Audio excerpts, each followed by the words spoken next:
Agradecemos al doctor Roa y nuevamente le damos la bienvenida a nuestros participantes, tanto presenciales como virtuales, a nuestra segunda unidad de análisis.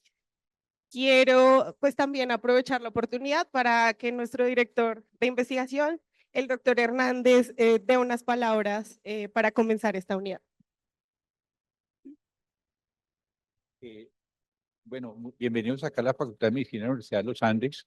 Hablamos con el decano, que es internista y sabe mucho de vacunación de adultos, que la vacunación debe ser de todo el curso vital, no solo en infancia. Hoy vamos va a hacer 3 presentaciones, ya no dice Daniela, pero en la primera vamos a enfatizar cómo utilizar el enfoque de curso de vida en vacunación. Porque nosotros hablamos enfoque de curso de vida, pero ¿qué significa eso y qué podemos utilizar? O decimos enfoque de curso de vida y utilizamos ciclo de vida.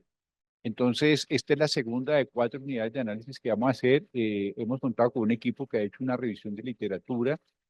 Quiero decir que hacemos una declaración de conflicto de interés también. Tenemos recursos de Pfizer que nos ha apoyado en estos espacios.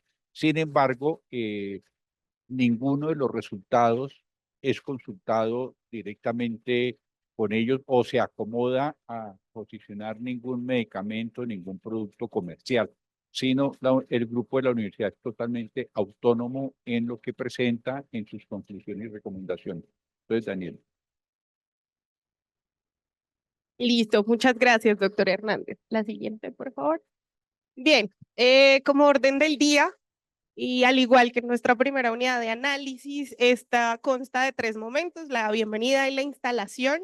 Posteriormente les compartiremos un documento que desde el grupo de investigación trabajamos, documento técnico, y finalmente un tercer momento de discusión o de análisis en el que obviamente la participación de ustedes nos va a ayudar a nutrir y a generar un resultado de estos 4 momentos de análisis. Siguiente. Rápidamente, para evidenciar nuestros objetivos de esta unidad, es compartir conocimientos y experiencias técnicas sobre las mejores prácticas de vacunación a lo largo del curso de vida, identificar pues estos desafíos en la implementación de vacunas, establecer todas estas conexiones entre las diferentes instituciones, academia, gobierno, entidad privada, sector público, para condensarlo en una generación de recomendaciones de política pública. Siguiente.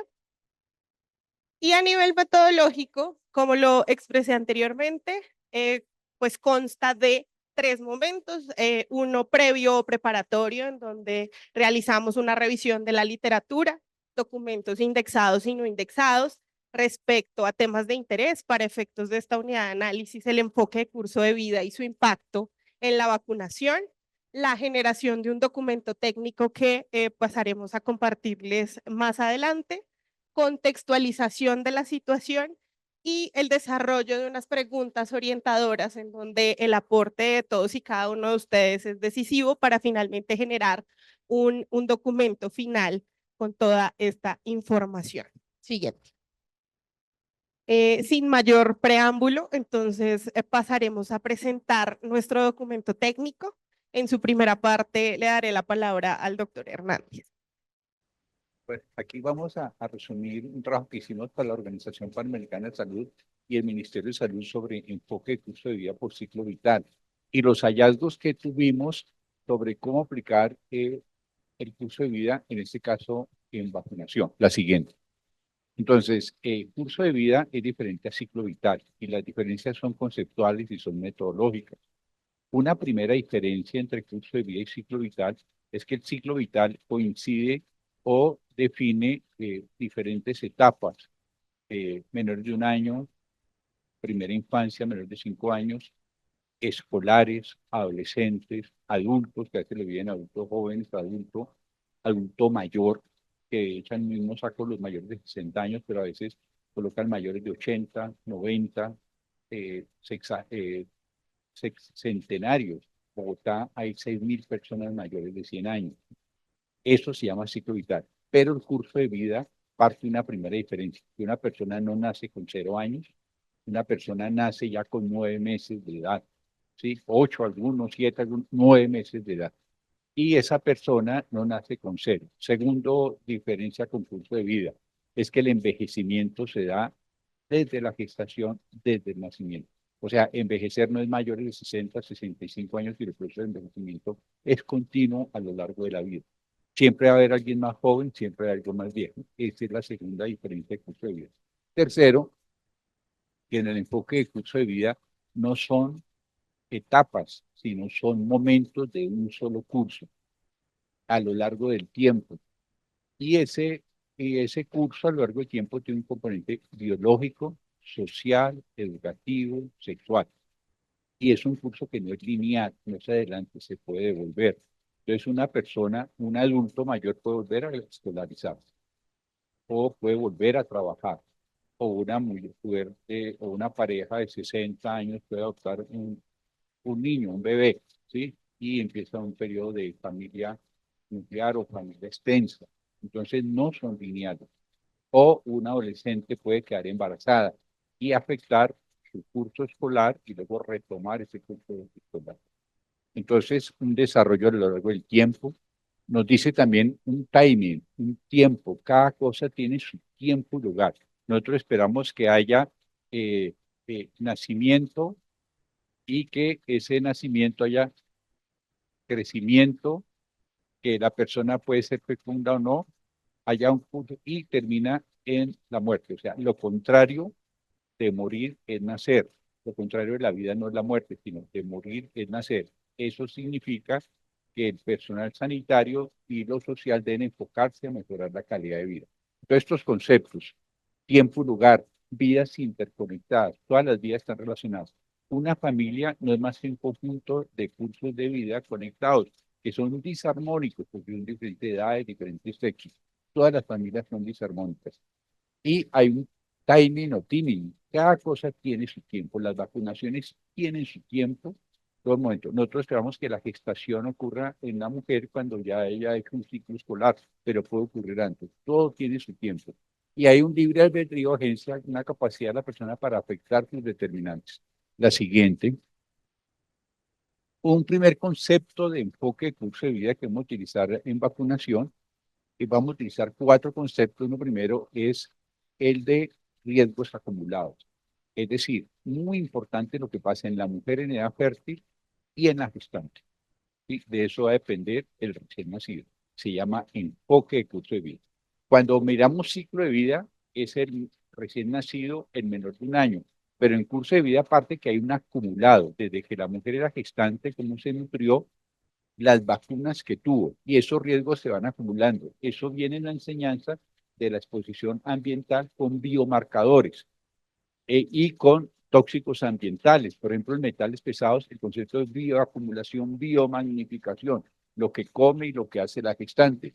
Entonces, si tenemos una gestante que esté bien nutrida, o una mujer en edad fértil, luego una gestante bien nutrida, con apoyo psicosocial y con vacunas, este recién nacido va a estar en mejores ventajas y va a tener una mejor lotería de cuna, que llaman en curso de vida, que la gestante que no tuvo esas condiciones. O sea, lo que pase en el recién nacido va a depender de la gestante, y antes de la gestante, cuando su madre era una mujer en edad fértil. La siguiente. El concepto de timing o timing, lo que pasa en los momentos, cuándo colocar las vacunas, es importante. Entonces, en el enfoque de curso de vida, las vacunas que se coloquen en primera infancia, menores de 5 años, van a ser claves para el resto de la vida. Y si hay adherencia a las vacunas en primera infancia, lo va a haber en adolescencia, en adulto mayor y en la gestante. Entonces, va a ser clave que la vacunación esté integrada a los programas de promoción y prevención y rutas de atención. La siguiente. Entonces, son 4 criterios de curso de vida que se utilizan en vacunación. ¿Sí? Primero, vacunación a lo largo de la trayectoria vital. O sea, la vacunación no es solo en los niños, no en la infancia, sino a lo largo del curso de vida. ¿Sí? Pero si vacunamos niños, tiene un riesgo acumulado que está con lo segundo, riesgo acumulado, vacunar mujeres en edad fértil y la gestante. Tercero, influencia intergeneracional. adherir a los niños, a los adolescentes, a los programas, a las rutas de promoción y prevención que incluyan vacunación, va a hacer que el adulto y el adulto mayor estén mejores adheridos a la vacunación. Esto se llama influencia intergeneracional. Cuarto, ventanas de oportunidad. Es un criterio. Una ventana de oportunidad como esta ventana que ustedes ven acá. Está totalmente abierta en menores de 5 años, totalmente abierta, pero luego se va cerrando. Solo se cierra totalmente cuando la persona muere. Podemos vacunar un adulto, un mayor de 65 años contra influenza, virus respiratorio, ¿le sirve? Claro que le sirve, ¿sí? Las ventanas de oportunidad nunca se cierran, pero todo contacto con los servicios de salud debe implicar evitar oportunidades perdidas, es decir, es una posibilidad de vacunación. Por eso, para nosotros en ventanas de oportunidad, las rutas de promoción y mantenimiento, las rutas de riesgo, las rutas de evento deben ser oportunidades de vacunación, no la vacunación suelta. ¿Sí? Bienvenida, doctora Mayra de la Defensoría. ¿Sí? La siguiente. Influencia intergeneracional. Influencia intergeneracional también se llama vidas conectadas. Todas las vidas están conectadas con una familia, una depende de otra. Eso es enfoque de curso de vida. Cuando nosotros miramos ciclo vital, las vidas están separadas. Entonces vamos a trabajar con primera infancia, con niños, con adolescentes.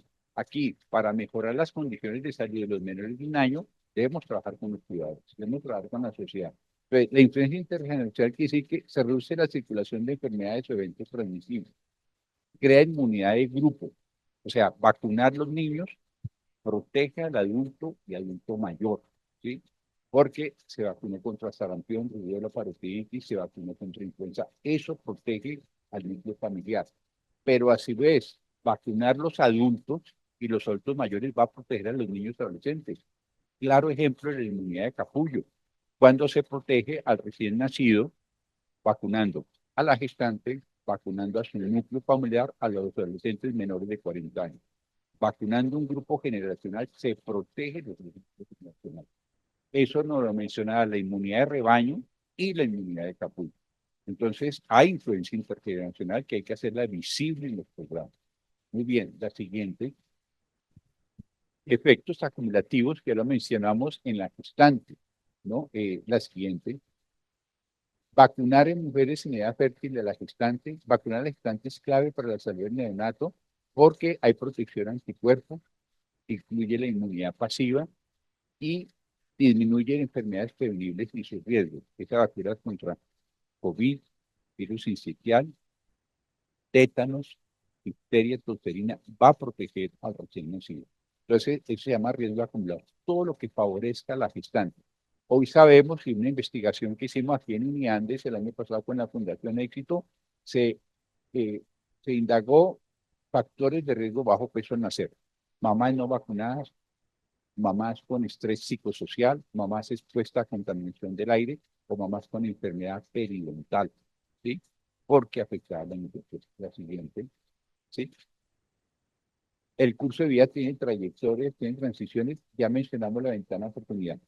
En curso de vida, todo es ventana de oportunidad para generar autonomía, o sea, una consulta de crecimiento y desarrollo, una consulta externa, motivar a las personas de que se adhieran a los programas y a las rutas de promoción y mantenimiento son oportunidades de vacunación. O sea, la vacunación debe ser parte integral de los programas. BPH, los jóvenes deben estar en programas de salud sexual y reproductiva. La vacunación no puede ser suelta y eso favorece la vacunación. Siguiente. Ventanas de oportunidad. En el modelo preventivo, predictivo y resolutivo, cualquier contacto con los servicios de salud, con personas, familia y comunidad, constituyen ventanas de oportunidad.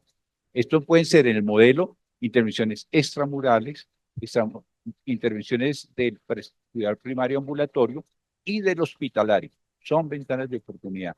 El concepto de ventanas de oportunidad es contacto con los servicios de salud sociales para generar autonomía en las personas, generar mejores servicios, entre cobertura de vacunación. Las rutas integrales de atención, ¿sí? Las rutas se construyen con la persona, se hacen con la persona y no sobre la persona.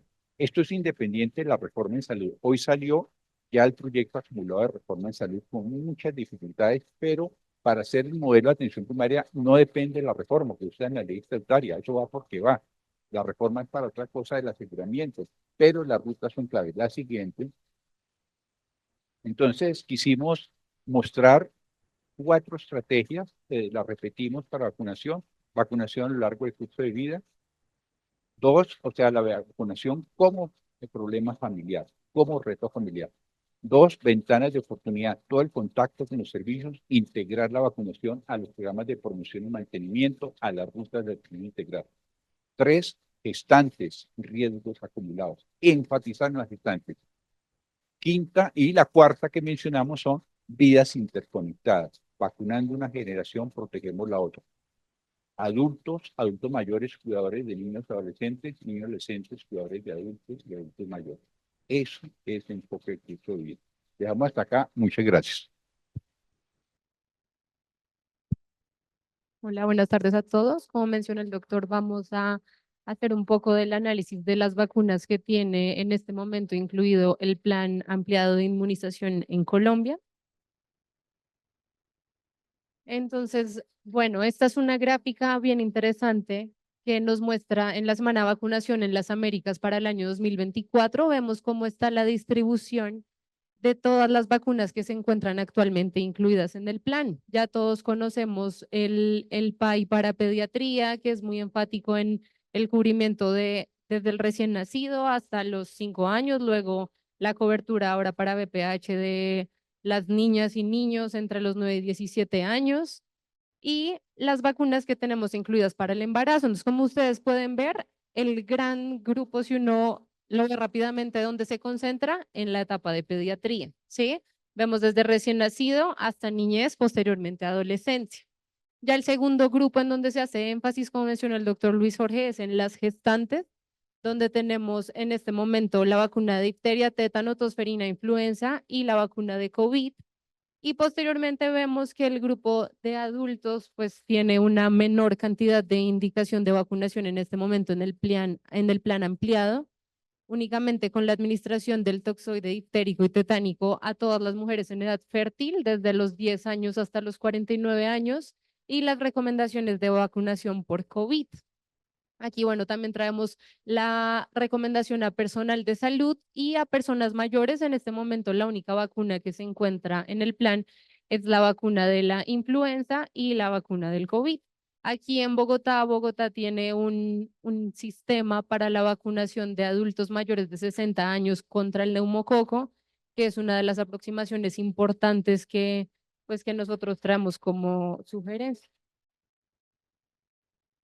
Este es simplemente más o menos un análisis que hicimos nuevamente del porcentaje de biológicos en cada grupo de edad. Entonces, al momento, el plan tiene 21 vacunas disponibles. La número 22 es el COVID, el lineamiento del 2024 de abril, que da todo el lineamiento para el plan ampliado de inmunización, refiere que aunque el COVID no está en sí en el país, igual se asegura su administración en todos los grupos priorizados que ya vamos a mencionar más adelante.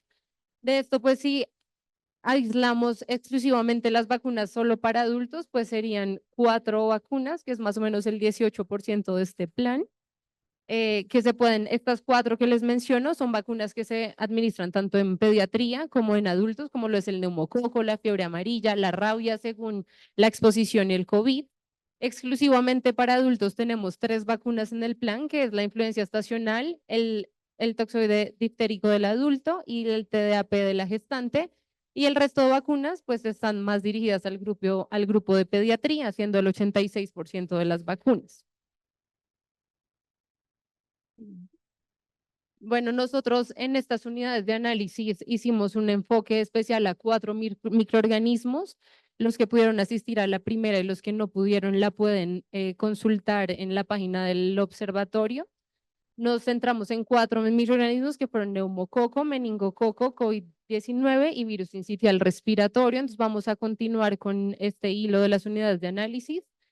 Como les mencioné, la primera hablamos de la carga de enfermedad. Ahora vamos a ver cómo están incluidas estas vacunas en nuestro plan y qué otros lineamientos y programas de vacunación se están empleando en otros países de la región y las recomendaciones del CDC. Entonces, empezando con el neumococo, es importante en la historia de la vacuna en Colombia. La vacuna fue incluida en el año 2006. Inicialmente solo se incluyó para grupos de riesgo, pacientes menores de 2 años.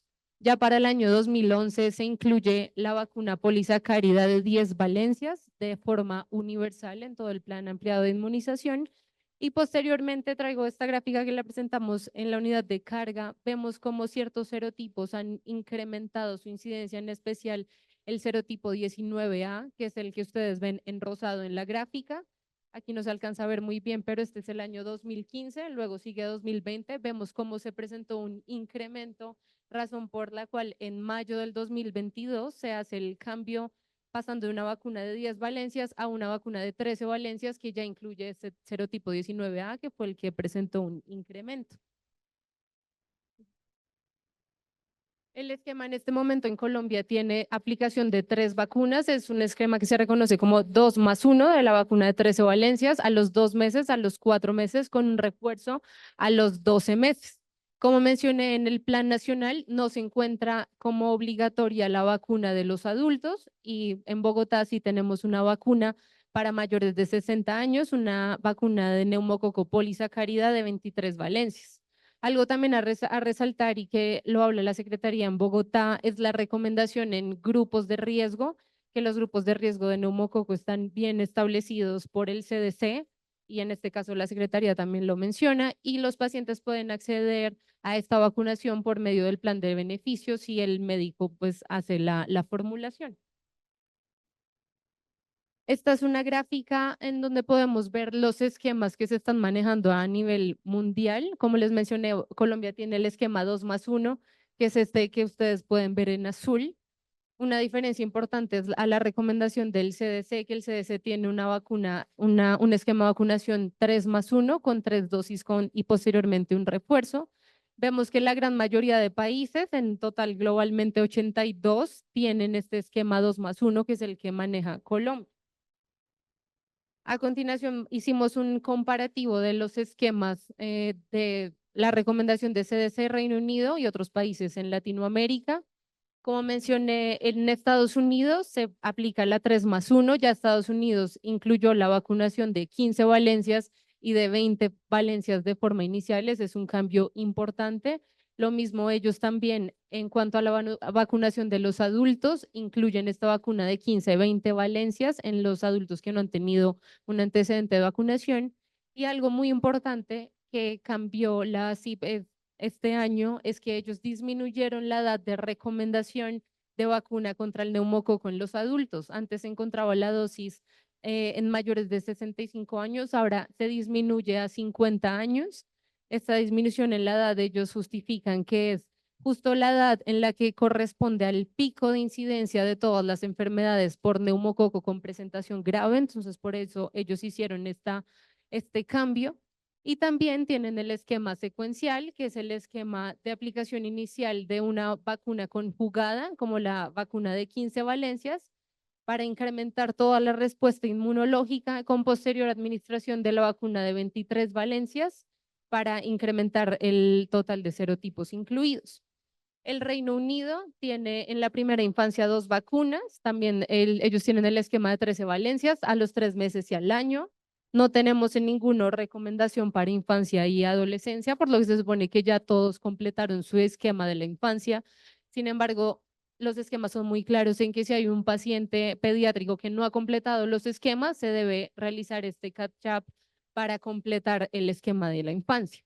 Para los adultos, el Reino Unido también recomienda la vacuna polisacárida 23 valencias en mayores de 65 años, y también ponen la indicación en los grupos de riesgo, tanto cobertura con vacuna de 13 valencias como cobertura de 23 valencias en pacientes con comorbilidades.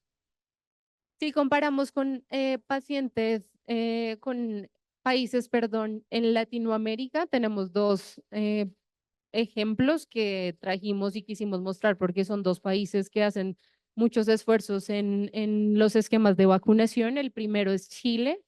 Chile también tiene las vacunas a los 2, 4, 6 meses con un refuerzo al año, y tiene una vacuna polisacárida 23 valencias para los adultos mayores de 65 años. Por su parte, Argentina también tienen la vacunación con 13 valencias en la infancia a los 2, 4 meses con refuerzo al año, y tienen la inclusión de la vacuna de 20 valencias en mayores de 65 años, que este fue un cambio también recién que se hizo en Argentina, y lo mismo la inclusión de la vacuna de 20 valencias para los pacientes con comorbilidades. Ya continuando con la vacunación del meningococo. El meningococo, recordar, como vimos en la unidad de carga, tenemos grupos de riesgo que son muy específicos para el meningococo, en especial para las enfermedades que son invasivas y que son severas.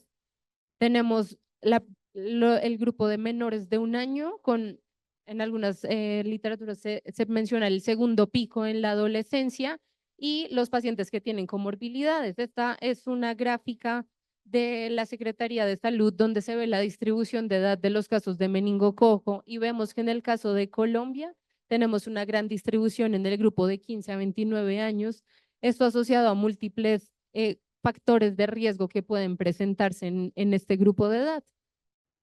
Aquí es muy importante hacer énfasis en que la vacunación va a ser esencial en las diferentes etapas en donde se presenta un mayor riesgo, tanto en la primera infancia como estos pacientes adultos, jóvenes y adultos que tienen factores de riesgo, y posteriormente los adultos mayores. Específicamente el tema con el meningococo es la alta tasa de discapacidad que tienen los pacientes que sobreviven a esta infección. Se dice que cerca del 20% de sobrevivientes tienen secuelas permanentes asociadas a múltiples secuelas como la hipoacusia, el retraso mental, las convulsiones, alteraciones visuales, amputaciones y otras secuelas que son importantes. En este momento, Colombia tiene incluida solamente la vacuna neumococo en los casos en los que se presenten brotes.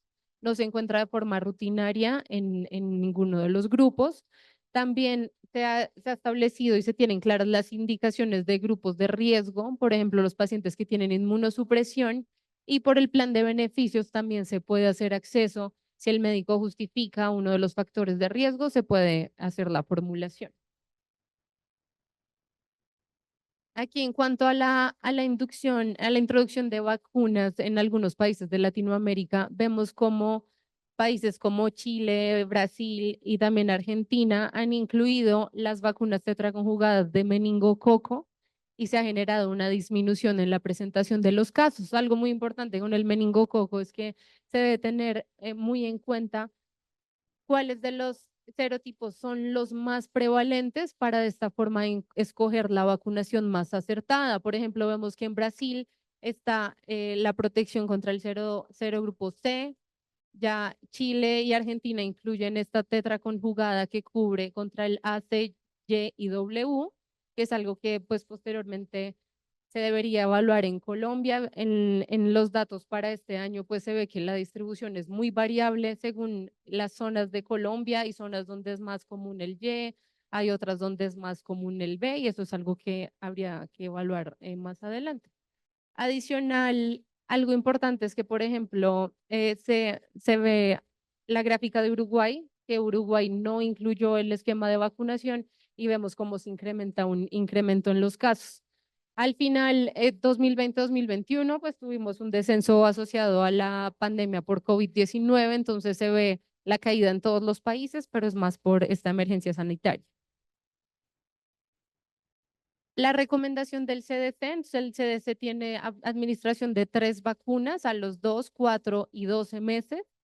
Esta pues recomendación se han implementado, como mencioné, en países como Chile y Argentina, donde ambos países pues describieron una disminución en los casos de enfermedad invasiva hasta en un 80%, en especial en los casos de meningitis, lo cual es bastante importante. Para los adolescentes también se da la recomendación de la vacuna tetravalente, la ACW, y Argentina específicamente tiene un programa muy importante de vacunación escolar, en la que se ha encontrado también una disminución en la incidencia de estos casos. Y en la adultez, los adultos jóvenes también aquí nuevamente mencionan cómo los casos han disminuido por esos programas que se hacen directamente de vacunación escolar y en estudiantes de universidad, y también el énfasis de vacunación a personas que vayan a zonas endémicas o que se movilicen. Aquí está la tabla de comparación nuevamente. Entonces, el Reino Unido, como mencioné, dependiendo de la epidemiología local, se decide qué vacuna se va a implementar. El Reino Unido, por ejemplo, en la primera infancia administra la vacuna contra el meningococo B a los 4 meses con un refuerzo al año. Posteriormente, en la infancia aplican meningococo tetraconjugada ACWY a los 14 años y tienen también la recomendación a los grupos de riesgo, la vacuna también tetraconjugada. Estados Unidos y el CDC tienen la recomendación que ya les había mencionado a los 2, 4, 6 meses con un refuerzo al año. También tienen vacuna en la infancia a los 11 años y a los 16 años como refuerzo. Y en los grupos de riesgo también tienen la administración de la vacuna tetraconjugada en mayores de 5 años. Chile incluyó la dosis al año de vida, es una dosis también de la tetraconjugada y vimos que ha tenido un buen resultado. Y Argentina incluyó el meningococo a los 3, 5, 15 meses y luego una única dosis a los 11 años.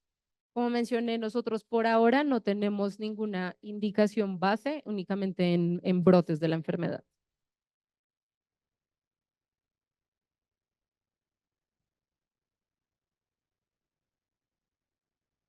Bueno, muy buenas tardes, creo que ya. Voy a continuar entonces con la presentación. Por mi parte, les voy a hablar sobre COVID y el virus sincitial respiratorio. ¿Ok? ¿Puedes pasar la siguiente, Ana? Ok, gracias. Entonces, con COVID, primero queremos mostrarle como igual, para seguir la misma línea que estamos haciendo hasta ahora, les vamos a mostrar una tabla comparativa. Hay que tener en cuenta una cosa, una de los objetivos de esta unidad de análisis es poder como impulsar esta iniciativa de aprovechar esas ventanas de oportunidad, tal vez ampliar el PAE y también cubrir otros grupos de edades. El COVID en este momento no hace parte del calendario vacunal aquí en Colombia.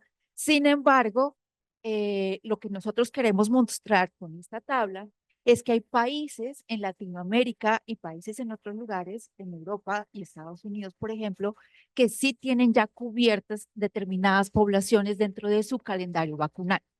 Entonces, acá, ¿qué queríamos hacer? Queríamos presentar algunos países de Latinoamérica, hacer la comparación con Colombia, con Estados Unidos y con el Reino Unido.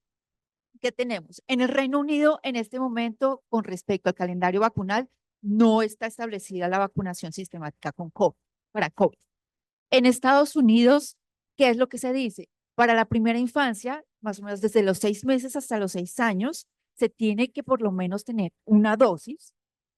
Para desde los 7 a los 18 años también tener por lo menos una dosis y en la juventud a partir de los 18 años hasta más o menos antes de los 60 años una dosis. Eso es lo que está establecido dentro del calendario vacunal. Ahora más adelante les voy a hablar de los programas de vacunación que están más extendidos a nivel de cada uno de estos países. En Chile, como en todos los países, acá ellos lo tienen en el calendario vacunal, está establecido el esquema primario, que son las 2 dosis que ya todos conocemos y que como que globalmente es lo que se está haciendo ahora. Y además el ministerio ha como seleccionado o ha identificado y priorizado determinadas poblaciones, personas con determinadas características, tanto a nivel fisiológico como también laboral, que se tiene, para los que es normativo que se les dé un refuerzo. Entonces, no quiero leerles todo esto, pero prácticamente estos son los grupos de riesgo que el gobierno de Chile ha determinado que necesitan un refuerzo y que está dentro del calendario vacunal. Obviamente cuentan con personas con comorbilidades, personas inmunosuprimidas, personas que trabajan o están en contacto con población, con la comunidad, personas también que trabajan en el sector salud. Y ya después entonces si vemos, por ejemplo, Argentina y en Colombia, como les mencioné inicialmente, aún no tenemos establecido COVID dentro del calendario vacunal. Siguiente. Entonces, acá les voy a hablar de la resolución, perdón, de la resolución de 1986, por los cuales se establecen los lineamientos para la aplicación de las vacunas contra el COVID. Esto es lo que se está haciendo en este momento en Colombia. Entonces, ¿qué tenemos? El esquema de vacunas y recomendaciones contra COVID, tenemos el esquema primario, que son las 2 vacunas inicialmente. Yo en este momento no les voy a hablar de identificar, o sea, determinadas vacunas como qué tipo de vacunas o qué tipo de marcas, de laboratorios que estén detrás de las vacunas, solamente les vamos a hablar porque la idea es que en esta unidad ustedes se vayan con esta idea de la importancia que tiene el vacunar para proteger las otras generaciones y el impacto acumulativo de las vacunas cuando nosotros la aplicamos en la juventud y para evitar, obviamente, la transmisión. Entonces, tenemos el esquema primario de 2 dosis, más o menos entre las vacunas, entre la primera y segunda dosis, generalmente se puede aplicar, por ejemplo, perdón, ahí me equivoqué. En la vacuna de 6 meses a 2 años se puede hacer con un intervalo de 28 días y generalmente esta vacuna se puede aplicar con influenza. Hay una nueva resolución que salió sobre COVID donde dice que la vacuna de COVID se puede aplicar con todas las vacunas del país. ¿Ok? Entonces, aquí hay como, ellos hacen como ellos como que señalan esta especificación con la vacuna de Janssen y se dice que, bueno, si son personas que están vacunadas mayores de 18 años, deben recibir una segunda dosis entre los primeros 2 a 4 meses después de la vacuna inicial. Y en el caso de personas inmunosuprimidas, se tiene que aplicar una segunda dosis 4 semanas después, perdón, y tendría que hacer 2 refuerzos para completar un esquema total de 4 dosis en las personas que están en alto riesgo. Siguiente.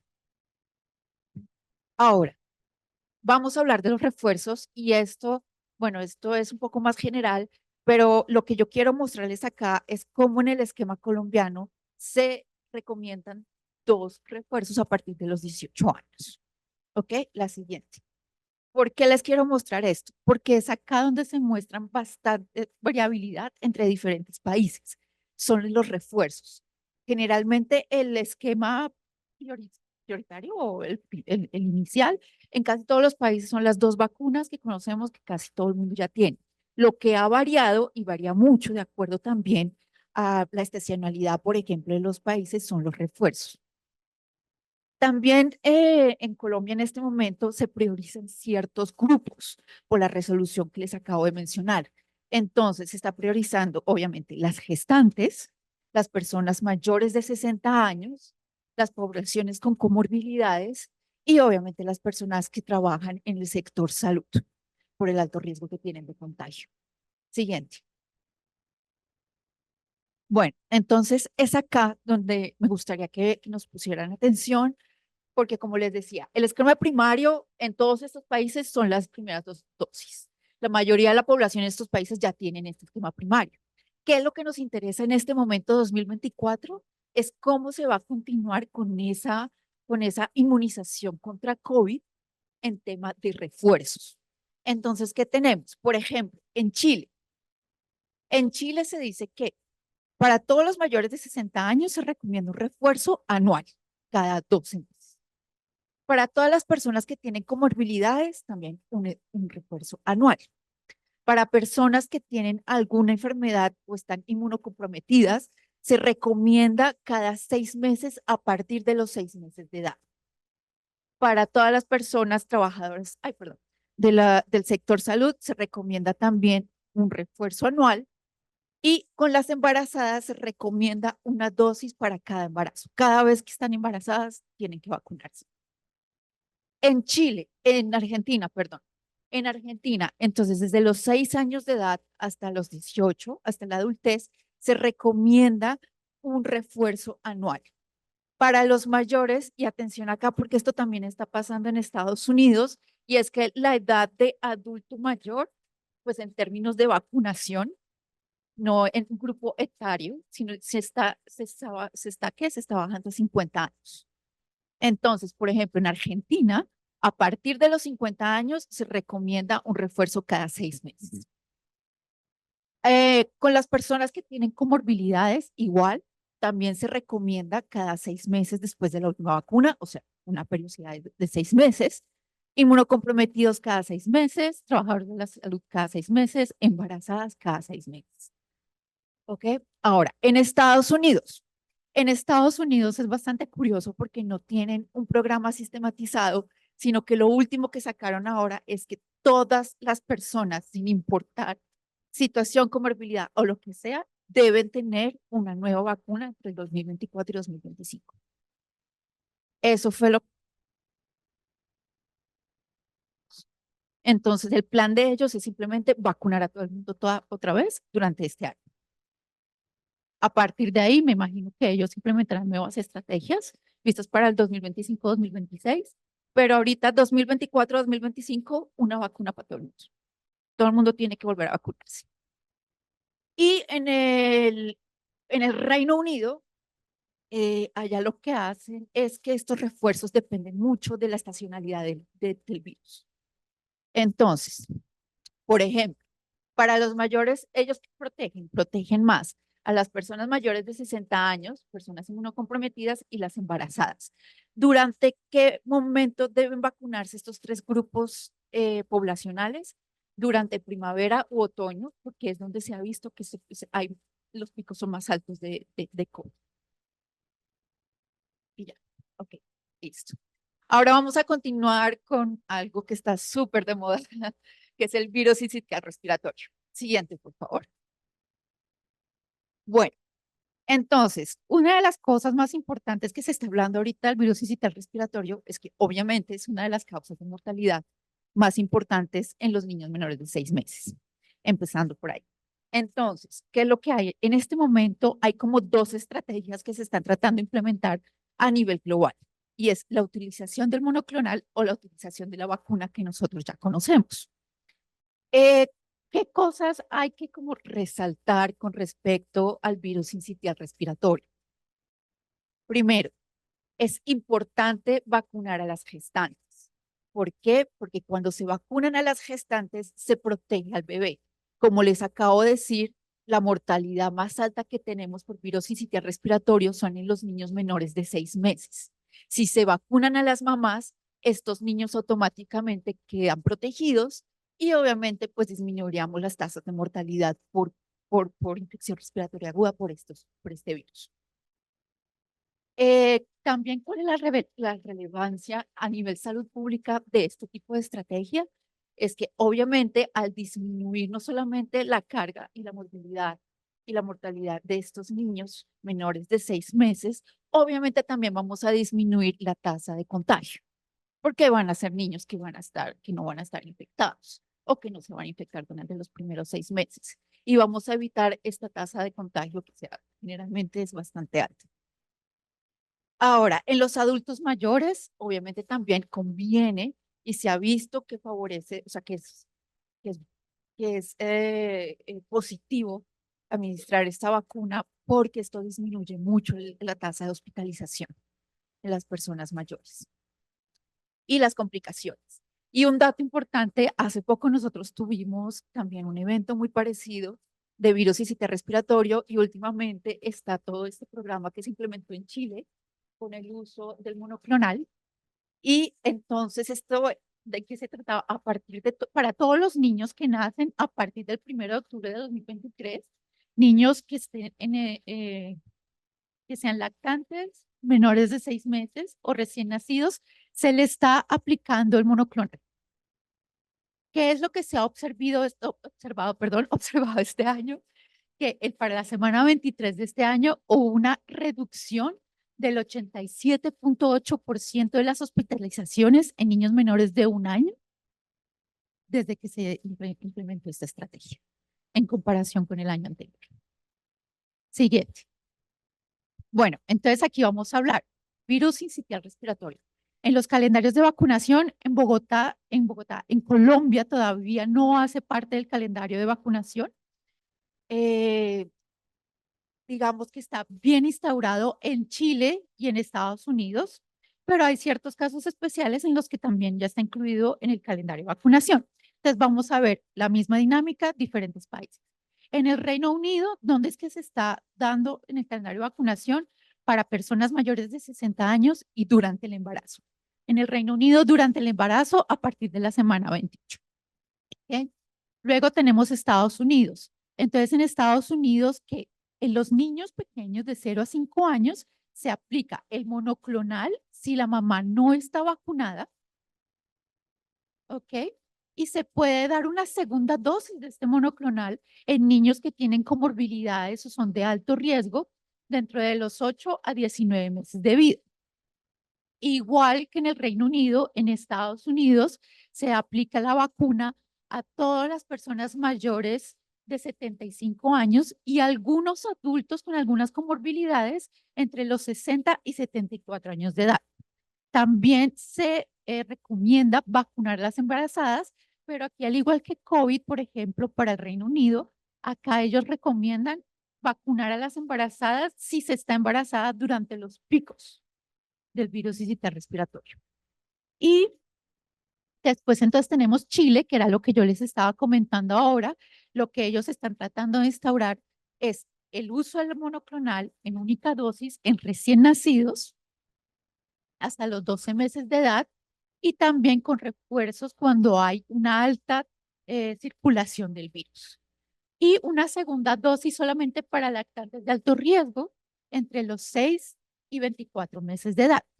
En Argentina se practica también una profilaxis con la vacuna en recién nacidos prematuros y igualmente también se protegen a las embarazadas entre las semanas 32 y 36. Siguiente. Ahora, entonces ya les hablamos más o menos, hicimos la comparación de estos 4 microorganismos en los diferentes países. Basándonos en lo que le acabamos de presentar, ¿cuáles son las perspectivas futuras con respecto al PAI? A lo que nosotros podríamos hacer en términos de vacunación aquí en Colombia. El doctor Luis Jorge inicialmente nos habló de las ventanas de oportunidad. Las ventanas de oportunidad son como esos momentos en los que se nos facilita o se nos permite o podremos encontrar la oportunidad, vale la redundancia, de poder como implementar e impulsar la iniciativa, ya sea de ampliar el PAI o también de incluir nuevos biológicos. Entonces, en el PAI actualmente, ¿qué es lo que nosotros vemos o nos gustaría empezar a impulsar? Por ejemplo, en la infancia nos gustaría que se implementara el meningococo en menores de un año. Es una propuesta. En la adolescencia, completar los esquemas de vacunación infantil y la vacuna contra el meningococo. En la edad adulta, la vacuna que se instaure de manera sistemática la vacuna contra el neumococo en mayores de 65 años, de 50 años, perdón, y en adultos mayores, también neumococo mayores de 50 años, influenza anual, PCR y herpes zóster. En las gestantes, como les mencioné ahora, sí, ahorita somos, sí, claro, cuéntame. O ahorita damos preguntas. A tu paso. Me parece muy importante tener en cuenta en estas ventanas de oportunidad, todas están fabulosas, importantísimas, porque vacunar es prevenir enfermedad, vacunar es pues evitar las ocupaciones de camas de emergencias, en cuidados intensivos. La vacuna salva vidas, como bien lo tenemos claro, pero en la adolescencia que pudieran incluir el virus del papiloma humano. Como bien conocemos, esta vacuna está muy por debajo a nivel país, pues en todas las mesas que adelantamos con el profe, que pues ustedes han hecho parte de estas mesas de seguimiento PAI que se adelantan en la Defensoría del Pueblo. Es muy importante tener la vacuna en esta ventana de oportunidad, la del VPH, porque sabemos que el VPH no solo ocasiona el CA de cervix, sino todos los tipos de cáncer que este VPH pues está generando. Entonces, una recomendación, doctora. Muchas gracias. Que sea la luna valente del PPH. Muchísimas gracias. Gracias por la intervención, doctor. Y bueno, y en gestantes, obviamente también dentro de los biológicos de los que estamos hablando ahorita, lo que nos recomendamos es un BCR. Es una de las iniciativas que se está buscando para incluir en el PAN. Siguiente. Entonces, vamos a hablar un poco de las leyes, de lo que nos puede más o menos permitir en términos de ventanas de oportunidad. Entonces, la ley 2406 del 2024, que habla sobre la modernización del programa ampliado de inmunización, hay ciertos elementos. Esta reforma o este marco normativo tiene varios elementos que son denominados como módulos, y dentro de esos módulos hay estos específicamente que nosotros podríamos aprovechar para crear esas ventanas de oportunidad, o que podrían servirnos a nosotros para poder identificar esas ventanas de oportunidad. Entonces, por ejemplo, uno de los módulos es la evaluación epidemiológica. Obviamente, si vamos a evaluar epidemiológicamente cuáles son las enfermedades infecciosas que están impactando de manera más importante la población en la que nosotros estamos, eso le va a dar prioridad y peso, y será una justificación de más para que nosotros podamos proponer la introducción de nuevos biológicos. Segundo, la flexibilidad normativa. Supuestamente, o sea, lo ideal es que la normatividad se modifique de acuerdo a los nuevos hallazgos tecnológicos, a los nuevos hallazgos en cuestión de cepas, por ejemplo, en cuestión de mutaciones de los virus. Entonces, en el momento en que nosotros podemos aplicar esa flexibilidad en la normatividad, se nos abre una ventana de oportunidad para poder implementar e introducir nuevas tecnologías y nuevos biológicos basados en la evidencia de otros países, como les acabamos de mostrar. Capacitación del personal de salud. ¿Por qué es importante esto también? Porque entre mejor capacitado esté el personal de salud y más actualizados estén, más habrá esa conciencia de cuáles son los biológicos que se necesitan aplicar dentro de nuestro sistema de salud, y eso nos abre una ventana de oportunidad para introducirlos.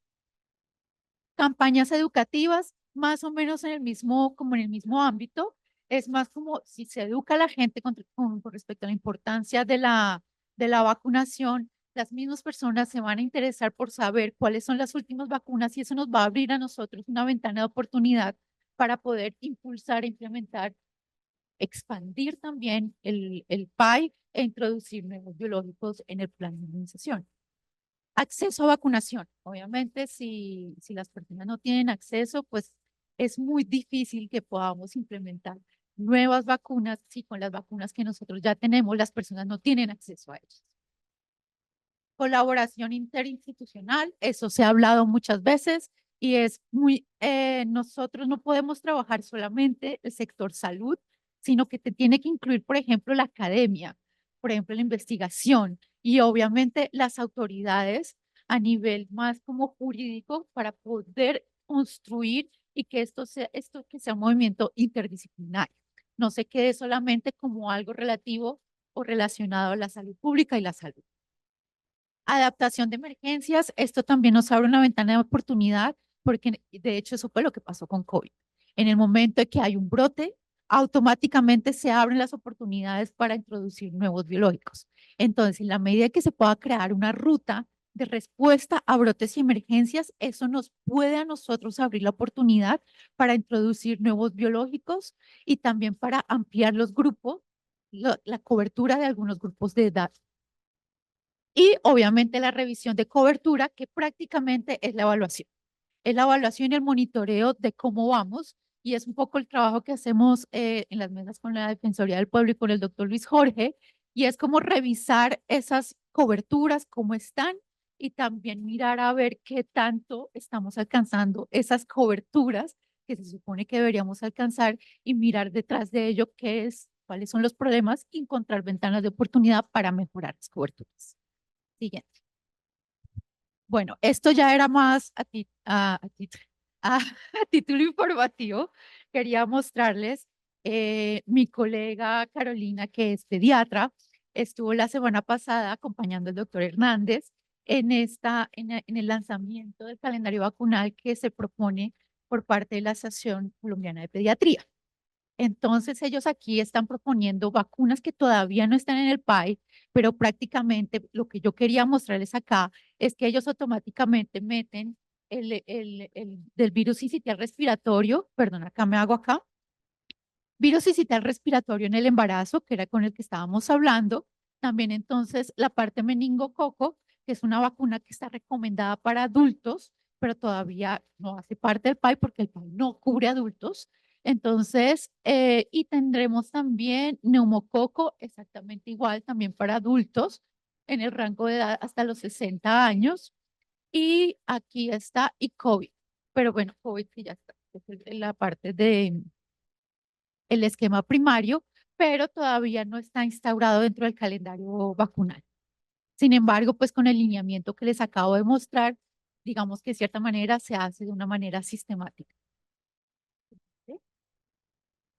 Y bueno, y para terminar, solamente quería recordarles que en el 2024 salieron los lineamientos para la gestión y administración del programa ampliado de inmunización y este cuenta con estos elementos en los que se busca, obviamente, como fortalecer el plan, incluir nuevos biológicos y ampliar también el PAI. Entonces, ¿cuáles son las temáticas principales de estos lineamientos? Primero, asegurar el acceso universal a las vacunas, fortalecer los sistemas de información, capacitación del personal de salud, asegurar la infraestructura para mantener las cadenas de frío, implementar estrategias de comunicación, promoción de la equidad, implementar estrategias de monitoreo y evaluación, colaboración interinstitucional, adaptación a emergencias sanitarias y campañas de intensificación. Como ustedes se pueden dar cuenta en estos lineamientos, va muy acorde a la resolución que les estaba mostrando anteriormente, como para mostrarles que el núcleo más o menos a nivel de autoridades y a nivel como del Estado está en reforzar estos elementos. Muchísimas gracias.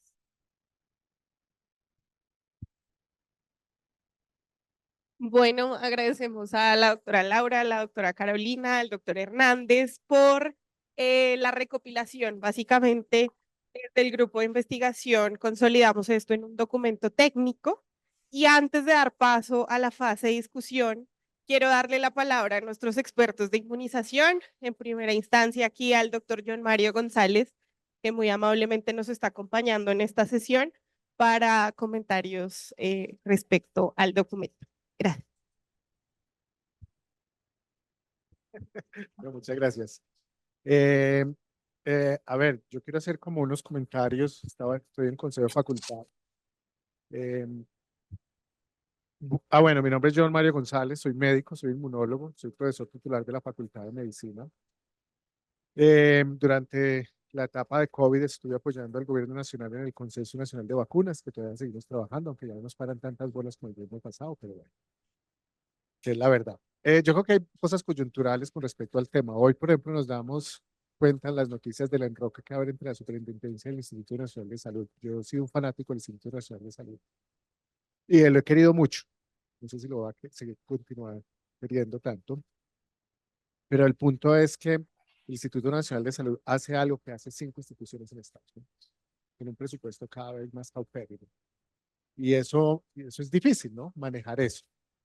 Porque el discurso va a que los sistemas de salud se planean con base en los datos y que la información que existe. Y la información no existe. No hay registro completo de estos hechos. No, el entusiasmo que hubo con COVID-19 de crear tantos centros de diagnóstico está muriendo, se están recogiendo esos sitios, ya no se está haciendo diagnóstico. Entonces no hay epidemiología molecular, ¿sí? No estamos haciendo seguimiento. ¿Cuántas variantes de COVID han circulado en el mundo en este año? Pregunta, ¿qué nombres? Sí, yo sé que es difícil, pero pasamos por la KP2, pasamos por la KP3, pasamos por la FLIR, todos los nombres son rarísimos, y ahora estamos en una que se llama XS de la SEC. Y en Colombia no hemos reportado nada de eso, y hay su registro de COVID. Y los que viven en Bogotá saben que pasamos por influenza, por COVID, por sincicial respiratorio, terriblemente. No hay registro. Seguimos haciendo una vigilancia muy pasiva con respecto al tema. Entonces, si no tenemos registro, pues va a ser difícil que podamos aplicar medidas. Estados Unidos para otoño e invierno está aplicando COVID-19 actualizado, sincicial respiratorio, influenza, porque van a tener un problema gravísimo, sobre todo en adultos mayores. COVID. ya se sabe que otra infección aumenta más el riesgo de COVID prolongado. El riesgo cardiovascular es altísimo en pacientes con un COVID adicional ya publicado. Tenemos que vacunar. ¿Alguien sabe si hay vacunas? O sea, yo me puedo ir a vacunar, voy y me lo aplico. Yo me quiero vacunar, pero me toca irme para Estados Unidos a que me lo ponga. Yo me quiero poner una actualización de COVID, me quiero reforzarme en mi inmunidad contra COVID, pero es difícil. Yo le pregunto a la gente alrededor si se ha vacunado con influenza. ¿Por qué tenemos todavía tan bajitos de influenza en el país? ¿No? La gente todavía no. Y en una reunión reciente, yo creo que hay cosas en vacunación en Colombia que estamos pendientes. COVID, virus sincicial respiratorio, efectivamente dengue, todavía no es algo con un pico que tenemos, con una mortalidad súper aumentada de dengue este año en Colombia. Y viruela M o Mpox. Hace poquito tuvimos una reunión con preparatoria con el Ministerio de Salud y yo creo que una de las cosas que tenemos en contra, número uno, es los movimientos antivacunas, ¿no? Número uno, todavía hace poquito nos llegó la información, salir a desestimar que era que lo que están llamando viruela M era un herpes zóster que lo habían disfrazado para que vendieran más vacunas. Colombia se debe preparar para, yo estoy seguro que se viene el clado 1 y muy fuerte, solo que es cuestión de tiempo. Así como fue el clado 2, el clado 1, tenemos una circulación constante de monkeypox, habría que vacunar personas con riesgo, no se está haciendo, no se piensa recientemente traer vacunas de monkeypox. Hay que tener COVID, actualizar COVID, ampliar dengue, y obviamente eso tiene un costo. Eso tiene un costo que siempre en las discusiones pues va a virus sincicial respiratorio en embarazadas, que ya están los estudios, ¿no? Para protección de los niños. Pero el problema que tenemos con virus sincicial respiratorio, la pandemia nos modificó la epidemiología del virus sincicial respiratorio. Ya no es en menores de 2, sino en 3, 4, 5, 7, 8, todas las edades y adultos. Entonces, eso nos trae un problema. Y la otra cosa es que yo he dicho que las campañas de salud pública deben hacerse campañas de salud pública amigables con la gente y no ser siempre la amenaza como subir la barra de naranja a amarillo y subir y subir y subir. Yo le decía al ministro Paz, le dije, contrate a James, contrate a Falcao, diga que se vacune, dirá que le va mejor, se va a vacunar más gente. Siempre son las campañas como de asustar a la gente, como de terrorismo, ¿sí? Subir la barra, el nivel, así, se tiene que vacunar o si no, ese tipo. Yo creo que las campañas deben ser amigables y sobre todo una cosa que empezamos a hacer desde la academia y que fue un aprendizaje del COVID es que las personas estamos encargadas de salud pública en muchas áreas, pues ser las personas que van a salir a tratar de demitificar todo lo que hay con cuanto al proceso de vacunación. Definitivamente es difícil, pero alguien que no se quiere vacunar, pues no se vacuna. Pero hay que tener que seguir con esa, digamos,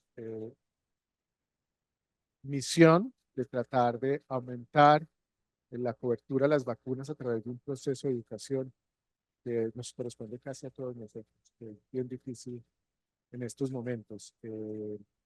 Pero también tenemos que ser ese grupo de personas que estamos trabajando para hacer presión en el gobierno para cosas como la actualización del PAI y para que se mejore la cobertura de estas vacunaciones. Yo tengo dos dudas con respecto al tema. ¿Contra cuántos agentes nos ponemos vacunas en Colombia actualmente? Pregunta de examen. 21, 21. Sí, 21, exactamente, más o menos, ¿cierto?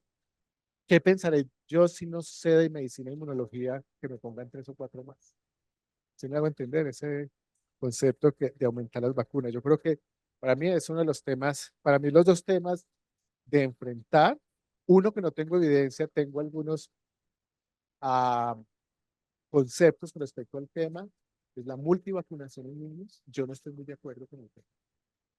Algún día discutiremos por qué, pero yo no estoy de acuerdo que usted llegue y venga para que el niño no sufra, en una vacuna le ponemos 7, 5, 4, 3.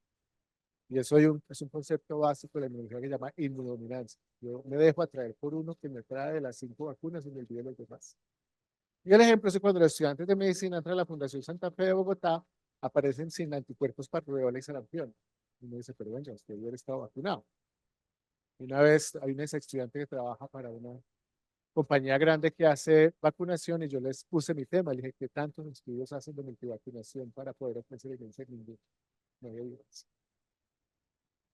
Y lo otro es cómo convencer a la población de que estamos sumando más agentes. O sea, cómo pudimos vivir sin virus inicial respiratorio y ahora es importante. Cómo vivimos sin vacuna de dengue y ahora es importante. Y a medida que vamos incorporando otra vacuna. Entonces, para mí esos son como los dos aspectos más importantes. En resumen, como para cerrar, uno, yo creo que deberíamos tener más datos de salud pública, vigilancia epidemiológica molecular, es muy importante. Ustedes no imaginan la cara que me hacen cada vez que me voy a poner contra influenza y pregunto con qué cepas me voy a vacunar y cuáles están circulando. Me sacan de los consultorios inmediatamente. Le dije, ¿cuáles me va a poner? ¿Cuáles están circulando? Por ejemplo, y eso deberíamos saber. Teníamos que hacer unas campañas más amigables, explicar más a la población para entender algunos de estos conceptos. Yo me acuerdo durante COVID convencí a mucha gente que era completamente no se han vacunado, pero pues, yo creo que es muy costoso, ¿no? Convencer una persona. Los sistemas de información, campañas más amigables y de nuevo, esfuerzos como este son muy importantes para tener informado a los entes encargados para que se vaya produciendo la. No sé si alguien tiene algún comentario, alguna pregunta, porque yo me les vuelvo a hablar para mi reunión.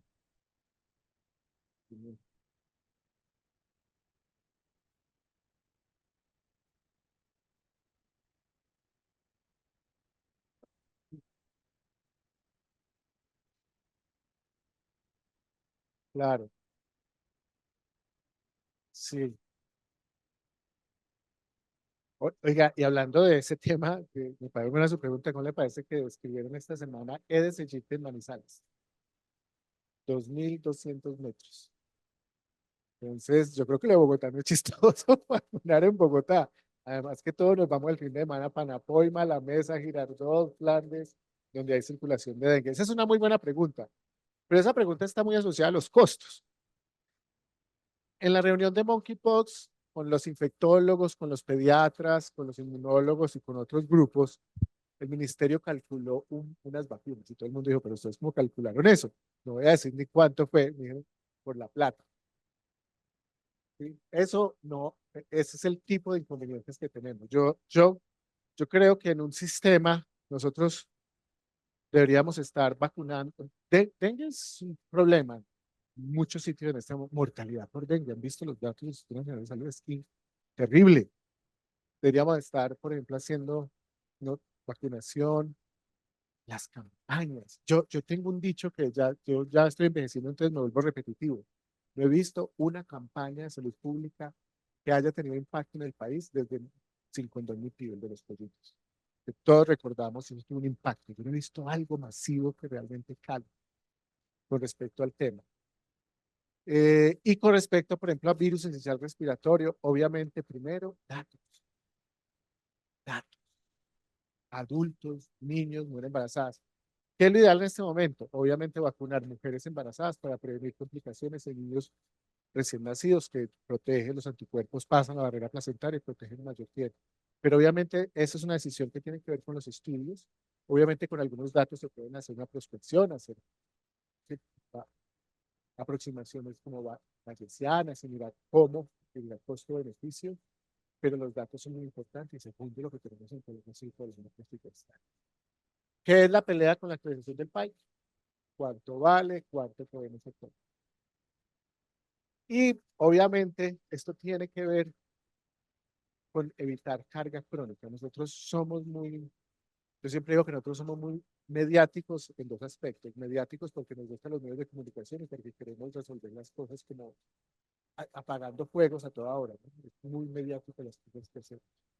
Y ya ni siquiera últimamente, ¿no?, por ejemplo, con ciertas enfermedades. Pero obviamente el cálculo se debe basar en base al conocimiento. Creo que ya pasamos la hora de extrapolar todo lo que hacen de otra parte, porque es que tenemos la capacidad, demostramos con COVID, se le van a hacer 200.000 laboratorios públicos y privados, se quiere que Monkeypox haga lo mismo, que haya laboratorios públicos y privados haciendo diagnóstico molecular para poderlo hacer. Hay que descentralizar, darle más fuerza a la periferia. Esos laboratorios de la periferia están muy, los que se inauguraron están muriendo. No hay sostenibilidad. En las bordes, Cúcuta, Pasto, en las entradas del país. Entonces, obviamente se evita la inversión, evitan los estudios propios. Yo creo que llega un momento que ya empezar a repetir lo que es que el estudio está, sí, pero necesitamos mirar qué tenemos realmente para poder tomar ese tipo de decisiones sanitarias.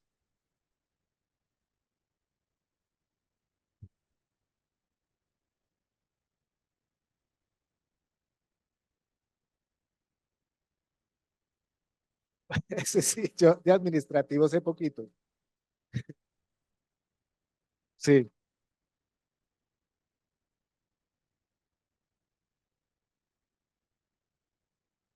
claro.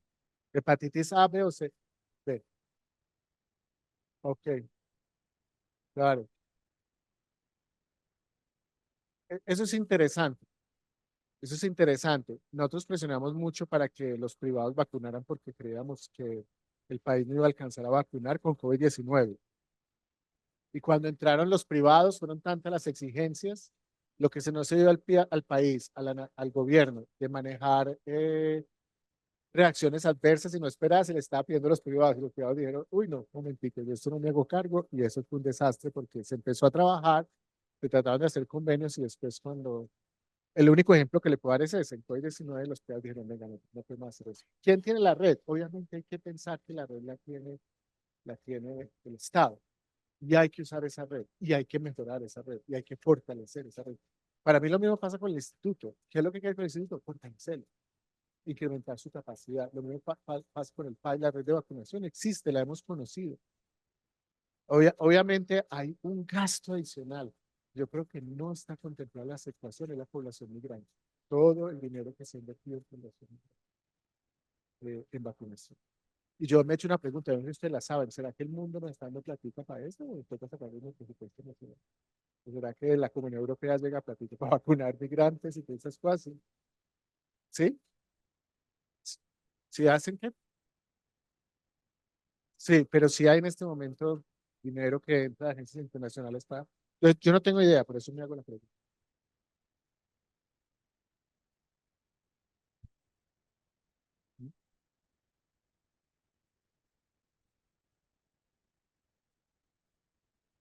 Tenemos alrededor de 3 millones de migrantes en el país, que es una población bastante alta.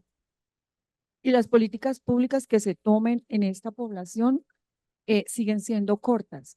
Esta población se encuentra con situaciones de vulnerabilidad bastante grandes y sí requieren un reforzamiento en el tema de vacunación.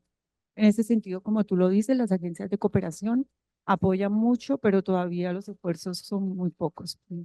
Así es.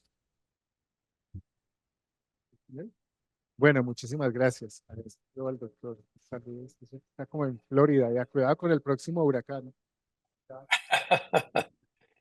Gracias al doctor John Mario González y como hizo el preámbulo, entonces quiero darle la palabra al doctor Carlos Espinal, también experto en inmunización y director del Global Health Consortium de pues, una de nuestras universidades aliadas con el observatorio, la Universidad Internacional de la Florida. Doctor Espinal, adelante.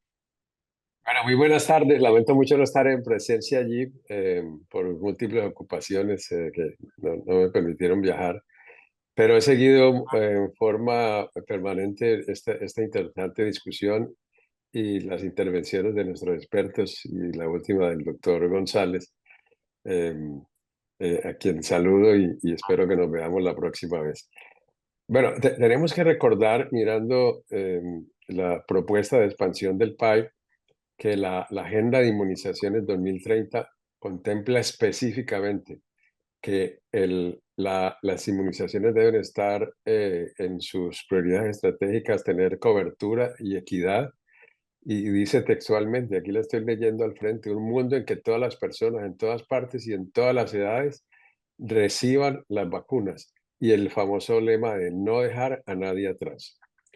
Para ello, aumentar el acceso equitativo a las vacunas y tanto a las nuevas como a las existentes. Entonces, este es un principio elemental y además esta decisión debe ser guiada por los datos y debe ser centrada en las personas. De manera que ahí está toda la filosofía que contempla la Agenda de Inmunizaciones 2030, que fue adoptada por todos los países del mundo en las distintas asambleas mundiales y específicamente en las reuniones en la Organización Panamericana de la Salud.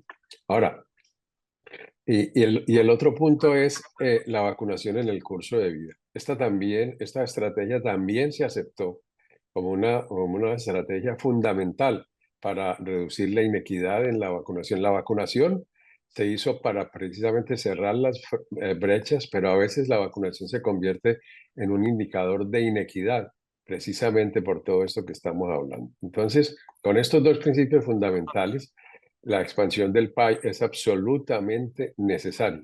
Pero nuestros gobiernos todavía, a pesar de conocer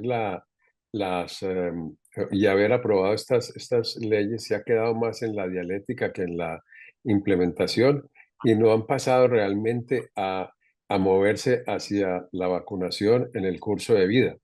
Y esto es lo que ustedes plantearon allí, la vacunación en la infancia, la vacunación del niño escolar, la vacunación del adolescente, muy bien el punto de papiloma, la vacunación de la mujer embarazada que debe tener la vacuna de COVID, la vacuna de pertusis acelular con tétanos y difteria. Al final yo no recuerdo si está incluida o no en el PAI, pero he estado buscando en los países, no está uniformemente incluida en todos los países, introducida, y las coberturas no son muy altas. No recuerdo si en Colombia es mandatoria o o está ya bien establecida. Y la vacunación ahora del virus sincitial respiratorio por todo lo que explicó el profesor González, ¿cierto? John Mario y los demás. Entonces, y después viene las vacunas del adulto y del adulto mayor, cuya edad también se considera en muchos países a partir de los 50 o a partir de los 60. Y algo que va a impactar tremendamente, o que está impactando tremendamente toda esta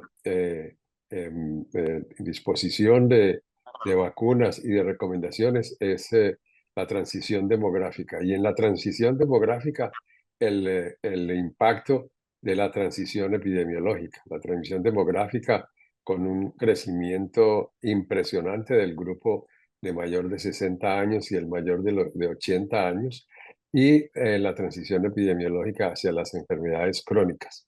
El mundo está en un proceso de envejecimiento aceleradísimo y los países deben estar preparados no solamente para afrontar este envejecimiento saludable o esta longevidad saludable, como se dice ahora, sino también para introducir las vacunas en ese contexto de la atención primaria que permita al individuo crecer en forma sana y llegar a esa vida longeva, sano o sin tantas complicaciones de la salud que son catastróficas para cualquier sistema. De manera que las vacunas se han ido descubriendo, la aceleración del conocimiento es también impresionante en los últimos 5 años. Miren, hoy tenemos, como se hablaba, la vacuna de dengue, la vacuna de sincitial respiratorio, la vacuna de COVID, vienen nuevas vacunas con las plataformas de RNA y seguramente, pues, afortunadamente las vamos a tener. Y tenemos que pensar cómo el programa PAI puede, primero, tener una financiación adecuada y respaldada por las leyes de vacunación, que le dé una financiación sostenida en el tiempo. Segundo, que los gobiernos piensen en cómo incorporar la atención, las vacunas en los programas de atención primaria para no dejar a nadie atrás y cómo empezar a expandir las vacunas desde la concentración de la infancia, como ha venido siendo hasta ahora, hasta la adolescencia, el adulto en riesgo y el adulto longevo. Y tercero, cómo garantizar y trabajar en esas comunidades donde hay difícil acceso, donde se crea la inequidad por la falta de acceso a la salud, a la atención primaria y a todos estos elementos que forman la epidemiología de la no vacunación o de la vacunación incompleta que trae tantas consecuencias. El tema de los migrantes es fundamental pues deberíamos estar recibiendo ayuda internacional, pues ya vemos las cifras que son de 3 millones y esto no tiende a disminuir en ningún momento, creo que tiende a aumentar más en el tiempo, pero es un tema súper importante no solamente ofrecerles la salud, sino la vacunación. Vemos cómo a través de los migrantes, desafortunadamente, tenemos nuevamente, y de las bajas coberturas nuestras en algunas enfermedades y de la infancia principalmente, tenemos un resurgimiento de la difteria, una enfermedad hoy vergonzosa, tener brotes de difteria después de estar con tan buen control por las bajas dosis de coberturas de la DPT, tanto dosis primaria como la dosis 3, y además el tema del sarampión, fundamental también en todo lo que es el proceso de la eliminación del sarampión y de la certificación. Y además reducir pues los brotes, pero tenemos brotes también de meningococo, la expansión del dengue, la expansión de la malaria, que hoy es inmunoprevenible, pero nosotros no tenemos el acceso a las vacunas porque no había esa necesidad. Pero les digo que estuve en estos días yo pertenezco al grupo de Malaria Champions de las Américas, soy el chairman de este grupo de la OPS. Estuvimos analizando la situación de malaria y Colombia hoy en día, hoy, es el primer país de la región con casos de malaria y con casos de malaria por falciparum. Volvimos y retrocedimos casi a unos 10 años atrás. Este es un comentario aislado, pero muestra la situación crítica que a veces tenemos con todas estas enfermedades. El caso del dengue, vemos las tasas de dengue, la incidencia y la alta letalidad que estamos viendo en el dengue, en la cual no nos explicamos el por qué. Colombia, afortunadamente, es uno de los países que no está en ese trend o en esa tendencia de alta letalidad. Hay otros como República Dominicana, como Venezuela, etcétera, que sí lo están, pero realmente si tenemos una vacuna de dengue, aunque no sea la vacuna más exitosa para proteger contra los 4 serotipos, creo que la debemos empezar a utilizar y utilizarla en un contexto o bien expandido o bien a través de áreas de riesgo. Eso ya lo decidirá el ministerio. Y el punto final que quería hacer es el fortalecimiento de los comités asesores de inmunización. Hicimos un estudio para América Latina publicado en la revista de la OPS, de la Revista de Salud Pública de la Organización Panamericana de la Salud, donde mostramos las debilidades de los grupos técnicos asesores de inmunización, cómo no son llamados a tiempo, cómo no son estructurados adecuadamente, cómo no participan en la gran mayoría de las decisiones que toma el ministerio en los análisis de los programas, o son llamados simplemente para ratificar una resolución del ministerio sobre la introducción, la expansión o las consideraciones sobre vacunas. Ya que debemos fortalecer mucho los comités asesores de inmunizaciones que realmente tengan ese papel preponderante que todos esperamos que tengan para tener un país sólido y sostenible. Y finalmente, el recurso humano. El recurso humano y el talento humano que se necesita hoy para el país es un talento humano que debe ser muy dinámico, conocedor, saber cómo manejar las bases científicas y la toma de decisiones basada en evidencia y no ser simplemente un aplicador de vacunas. Sé que esto es un contexto muy importante, pero debemos fortalecer al PAI en todo su conocimiento y su red. Y además mantener una red muy exquisita de vigilancia epidemiológica de las inmunoprevenibles y de los potenciales patógenos pandémicos como el mpox, que ahora pues está de moda. No será una pandemia, pero tenemos que mirar cuál es su composición, cuál es su circulación en el país y determinar su clasificación genética, etcétera, etcétera, para poder tomar las mejores medidas a través de vacunación. En síntesis, pues tenemos mucho tema por delante en los programas de inmunización.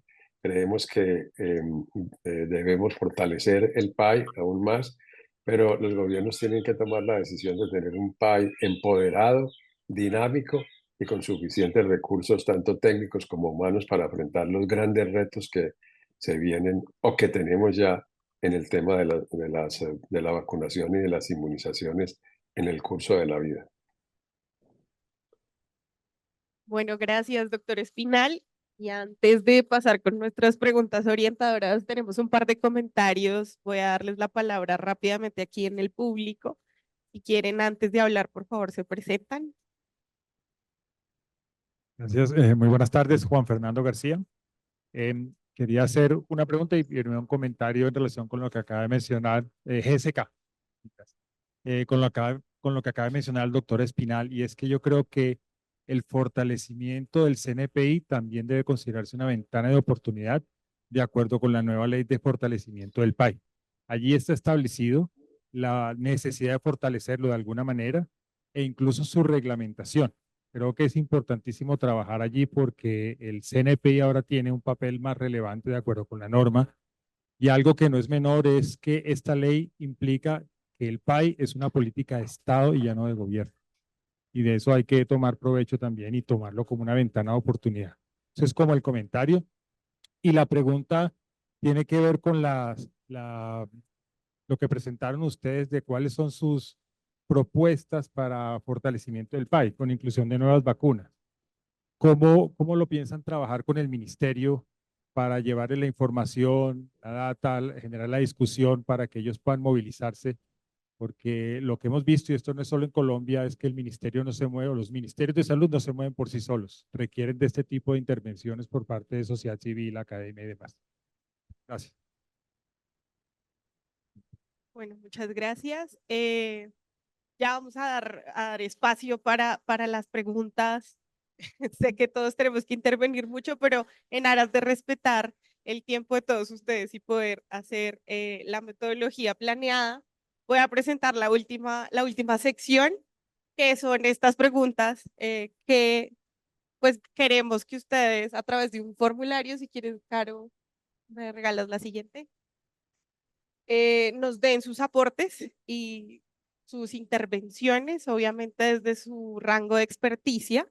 Pueden escanear aquí el código QR, pero básicamente son 3 en donde pues queremos consultar cómo hacer efectiva la influencia intergeneracional para el mejoramiento de coberturas de vacunación, cómo fortalecer ventanas de oportunidad construidas a partir de las atenciones en los servicios de salud y servicios comunitarios para favorecer estas coberturas de vacunación. Y finalmente, frente a los biológicos de interés, en cuáles de los momentos del curso de vida se tiene mayor oportunidad de mejorar en el plan ampliado de inmunización nacional. Vamos a dar un espacio de 5 minutos más o menos para que diligencien el formulario y ya haremos espacio como de cierre de discusión respecto pues a todas las intervenciones. Gracias. Para agradecer la presencia de todos, de la doctora Amalia Palacio, de la Defensoría del Pueblo, a la doctora Adriana Roballo, que es directora del IES. Para nosotros es muy importante el papel que está haciendo el IES y lo seguimos en este tema de vacunación desde COVID-19. Hemos seguido mucho el papel del IES, para nosotros es muy importante, y gracias por estar acá, doctora Adriana Roballo. A los demás colegas, a la doctora Andrea Romero de ASEMI, a las empresas farmacéuticas, a las otras universidades del Bosque, quienes están conectados desde Ministerio de Salud, Secretaría de Salud de Bogotá.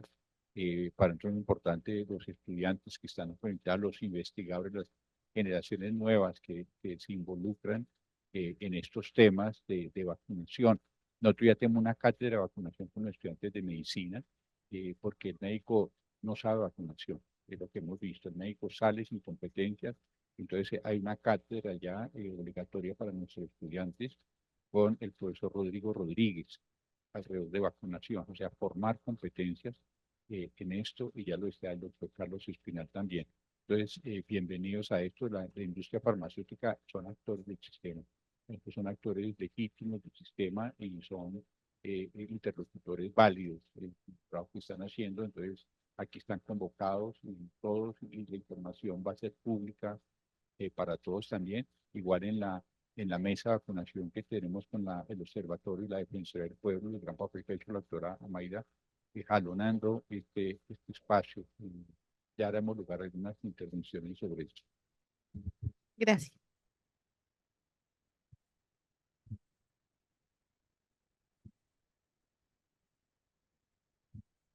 Doctora, yo sé que usted quería hacer alguna intervención o es una pregunta. ¿Sí? ¿Comentario? Entonces, mientras van diligenciando el formulario. Buenas tardes, Adriana Roballo, del IEX. Gracias, profesor, por la invitación. Un par de cosas. Con la nueva norma que salió acerca del PAI, se habla que se van a evaluar tecnologías para la formulación del PAI. Creo que es una oportunidad gigante y no creo que esté chiviando el ministerio, porque creo que hay gente conectada, pero estamos haciendo 3 estudios en este momento para ellos que tienen que ver con estimar carga de enfermedad y análisis de costo-efectividad de vacunación para papiloma en una edad más temprana en niños, hombres. Estamos haciendo otro para meningococo, para mirar si se aumenta y se saca una política nacional. Y el último es para dengue, mirando la nueva vacuna del dengue. Entonces, yo creo que el ministerio ha avanzado mucho en esto, están teniendo en cuenta este tipo de estudios de costo-efectividad, de carga de enfermedad, y creo que esto es una indicación de que se está pensando de una forma mucho más técnica. Creo que la importancia se le ha dado, se le está dando, y digamos, no es tan fácil mirar mientras sale una vacuna u otra, mientras hay suficiente información y mientras se apropian los presupuestos, pero creo que hay un grupo grande de personas trabajando en esto. Entonces, como nueva, creo que les quería comentar eso. Gracias.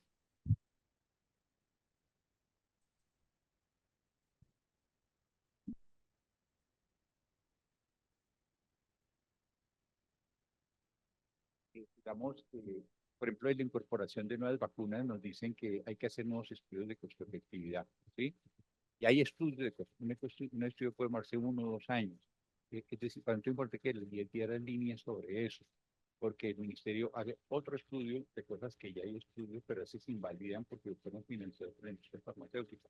Sin embargo, si el estudio es de buena calidad, que ya hay formas de saber que un estudio tiene buena calidad a nivel internacional, esos estudios son válidos. Sin embargo, ojalá la línea de ustedes, porque, como decía el doctor Espinal, el Consejo Nacional para la Inmunización hace año y medio no se reunió en Colombia. No se reunió en Colombia, no se ha convocado en Colombia. Está la ley 204 y nosotros vamos a construir un grupo de seguimiento a la ley 204 con la Academia Nacional de Medicina para que eso no quede en letra muerta. Para por ejemplo, es importante el papel de IES ahí. ¿Cómo es, doctora Adriana?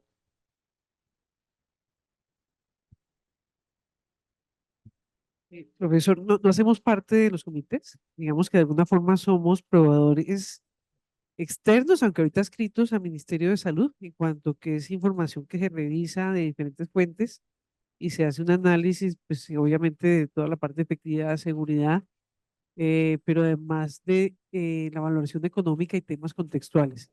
Entonces, digamos que de alguna forma, si empieza en vigencia prontamente o un poco más a futuro, temas de estudios que haya patrocinado la industria farmacéutica, estos estudios podrían ser presentados por el interesado, de ser interesado que sería la industria, para ser evaluados por nosotros para revisarlos. Pero de alguna forma muchas veces los estudios no se tienen totalmente en cuenta porque las poblaciones, las incidencias, las prevalencias, el tipo de población, las pirámides poblacionales pueden ser muy diferentes de los sitios donde se hizo.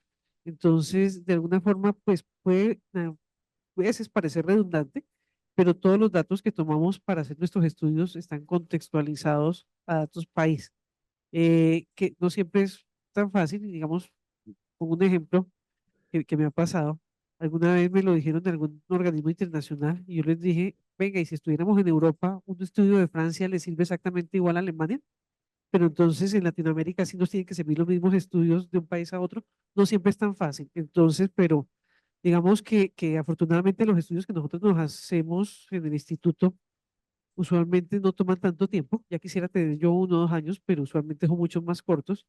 Pero estamos más coordinados con el ministerio. El ministerio está apropiando más recursos para este tipo de estudios técnicos. Y digamos que si ellos pueden tener más estudios nuestros, se pueden dedicar mucho más a pensar la política pública apoyándose en estos estudios. Y con respecto a la pregunta que tenían acá hace un rato, a veces los modelos son complejos de armar. Hace unos días hablaba con la doctora Zulma, necesitaba para una de estos temas y ella me decía, no, si estoy pensando en problemas de 6 meses, pero y usted me lo está haciendo muy rápido, yo no le puedo ayudar porque el tiempo no me da. Entonces, esto normalmente, por más de que haya muchos grupos de modelado y gente que sabe del tema, no es tan rápido y básicamente ella me decía que estoy pensando el problema, estoy pensando la pregunta de investigación. Llevaba más o menos 6 meses pensando la pregunta. Digamos, a veces parece fácil, pero no es tan fácil, aunque esperamos que con las nuevas herramientas de inteligencia artificial algunos procesos se puedan acortar, pero todavía estamos en muchos lados del mundo en pruebas y mirando qué se hace. Pero creo que es interesante y tendrá que acelerar en algún momento esto.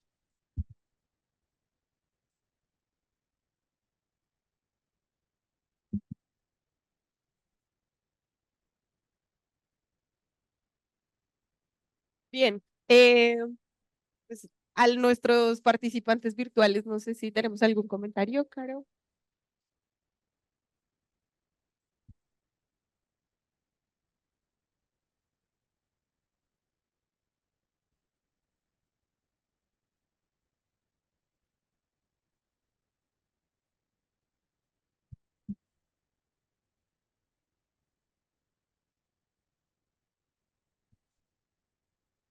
De nuevo, entonces a todos nuestros participantes, tanto presenciales como virtuales, les agradecemos escanear nuestro código QR y poder dar respuesta a 3 preguntas que tenemos para ustedes. Ya daremos espacio para socializar. Damos un par de minutos más para que diligencien el formulario.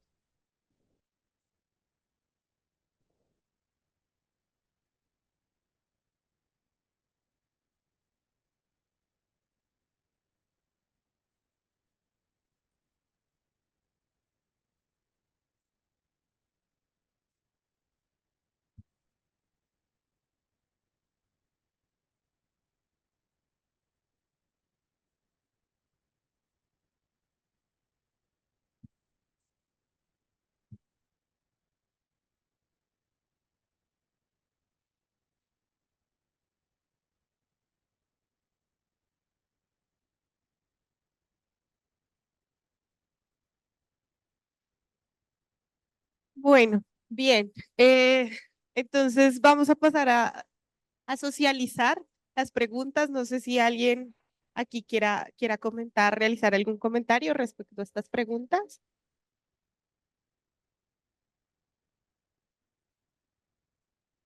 Doctora Maida. ¿Las puedo responder ahí mismo? Sí, ok. Bueno, mi nombre es Amaida Palacios, asesora en salud de la Defensoría del Pueblo. Muchas gracias a la Universidad de los Andes por convocarnos a estas mesas de trabajo y felicitarlos por este estudio tan importante que nos da herramientas para poder seguir puede ser como luchando, ¿no? En busca de una mejor salud para todos los colombianos. En lo que tiene que ver con las coberturas de vacunación, yo creería que es importante que todos los actores sigamos reuniéndonos y mirando y buscando estrategias para poder concluir realmente la situación, cómo estamos en el país, en lo que tiene que ver con el país, y de esta manera poder hacer las recomendaciones al gobierno nacional, las recomendaciones a que haya lugar. Muchas gracias. Gracias, doctora Maida. Por aquí también tenemos otro comentario.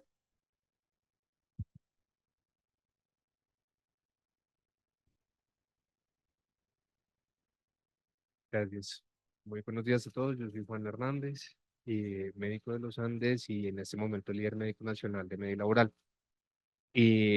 Me gustaría hacer la intervención hacia la primera pregunta, en la que pienso que muchas veces nos enfocamos en una sola etapa de la vida, como ya lo vimos durante toda esta charla, y le pegamos mucho a la parte de las primeras infancias, el sujeto desde la parte de ser niño.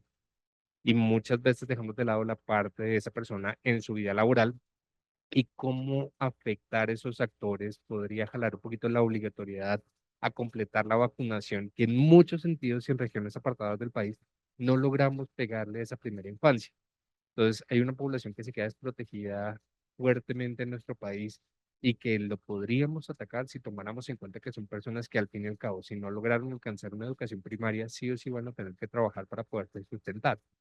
Entonces, pienso que ese pedazo de llegar a la transgeneracionalidad y coger toda la ruta de vida del paciente debería incluir su rol como un ente laboral.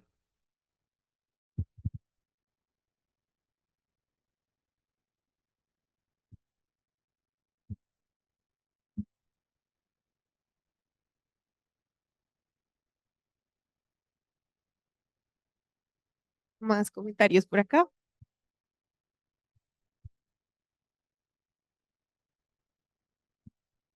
Buenas tardes para todos, Jaime Díaz. Eh, yo tengo hoy como dos observaciones con la primera y la última pregunta y es definitivamente mirar la influencia de las edades. Tenemos que empezar a revisar también nuestra pirámide poblacional. Claramente nosotros ya se está invirtiendo y se está aplanando ya hacia a la parte más adulta que la niñez. Entonces, claramente sí tenemos que darle un nuevo enfoque a nuestros planes de vacunar.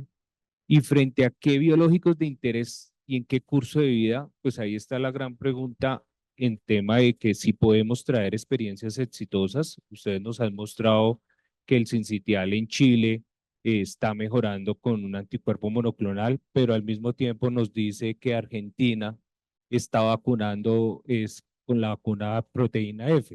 Es decir, son dos estrategias válidas que en algún momento dado sí se podrían combinar bajo nuestra población. Sin embargo, Chile tiene el 10% de nuestra población con respecto, o el 20% de nuestra población, y ahí podríamos tener una gran diferencia, como nos lo decía aquí la compañera, y es que muchos de los estudios no se podrían traer a Colombia, dado las características que tenemos. Y la otra llamado es que definitivamente tenemos que mirar cuáles son los nuevos sistemas de financiación para las vacunas, porque si seguimos dependiendo de que toda la vacunación sea estatal, yo hice una revisión ahí corta sobre cómo se financian las vacunas en muchos de los países de la OSDE y muchos son vacunación por sistemas privados o definitivamente de compra libre. Y nosotros acá en Colombia en eso sí estamos muy restringidos. Creo que es una de las cosas que la industria, a pesar de que podemos decir que nos guste o no nos guste, debería estar muy enfocada para revisar ese tema.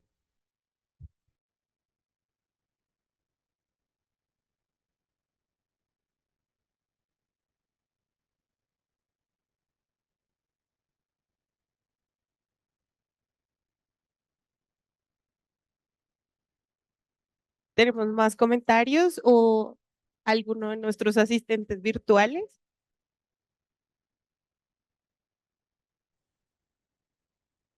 Yo quisiera adicionar complemento a este comentario muy importante que tiene que ver con la financiación de los programas de inmunización. Este es un tema, bueno, de actualidad y nos muestra la importancia de si vamos a expandir los programas de inmunización y vamos a cumplir con la agenda, la financiación tiene que crecer en una forma muy, muy relevante, bien sea con los aportes del Estado, aportes del sector privado, pero necesitamos que se desarrolle una estrategia para darle una financiación sostenible en el tiempo a los programas de vacunación. De lo contrario, va a ser muy difícil cumplir con esta agenda de introducción y expansión de vacunas en el curso de la vida y cumplir con el principio de no dejar a nadie atrás. Vemos que la decisión en Chile de incluir el monoclonal fue una decisión política, técnica. Los técnicos prepararon el escenario y el gobierno aprobó la introducción del monoclonal a un costo pues bastante importante.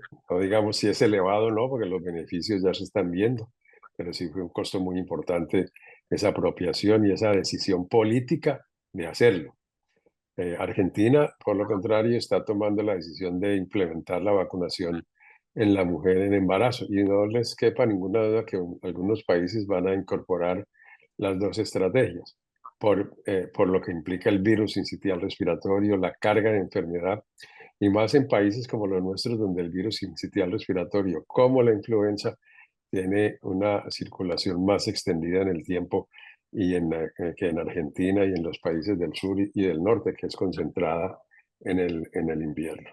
De manera que el tema de la financiación sigue siendo un hueco grande que tenemos y que de alguna manera tiene que ser tomado en cuenta para las decisiones políticas de expansión de los programas de inmunización y la inclusión de nuevos biológicos. Gracias, doctor Espinal. Doctor Luis Jorge.